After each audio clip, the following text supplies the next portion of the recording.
पंचम काल में भले ही चारण रिद्धिधारी मुनि महाराज का अभाव हो, इस काल में विद्याधर और स्वर्ग से आने वाले देवों का अभाव हो, लेकिन ध्यान रखना इस पंचम काल में अवधि ज्ञानी मुनि महाराज होंगे।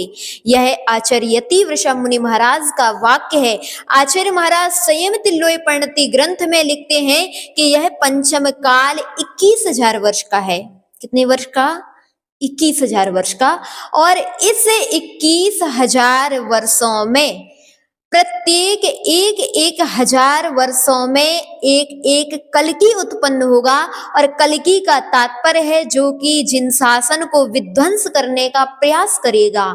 वह जीव जब जिन शासन को विध्वंस करने का प्रयास करेगा, उसी समय पर एक अवधि ज्ञानी मुनि महाराज होंगे और वह अवधि ज्ञानी मुनि महाराज के निमित्त से यह जिन शासन की पुनः पुनः रक्षा होती जाएगी और पंचम काल के अंत तक हमारा जिन शासन अपनी ध्वजा फहराता रहेगा और अंत में चतुर्विध संघ भी होगा।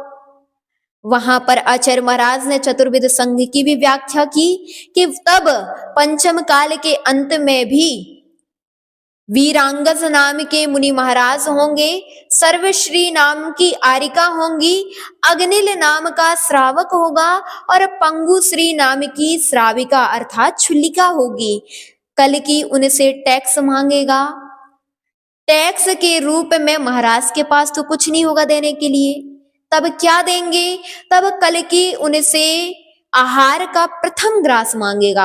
महाराज बड़े सहर्ष उसके लिए पहला ग्रास देंगे। और यह नियम है कि महाराज अपनी अंजलि से कोई अगर व्यक्ति पिंड हरण कर ले तो उनके लिए अंतराय करना पड़ता है और महाराज तक्षण अंतराय करके बैठ जाएंगे।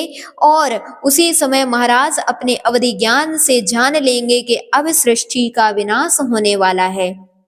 चतुर्विध संघ अपनी संलेखना समाधि की तैयारी में रत हो जाएगा और वहां से समाधि मरण करके चारों जीव स्वर्ग में यानी प्रथम स्वर्ग सौधर्म स्वर्ग में उत्पन्न होकर के देव पर्याय को प्राप्त करेंगे। और यहाँ पर उसी समय पंचम काल का अंत होगा और छठा काल प्रारंभ हो जाएगा। इस प्रकार से पंचम काल की व्यवस्था है।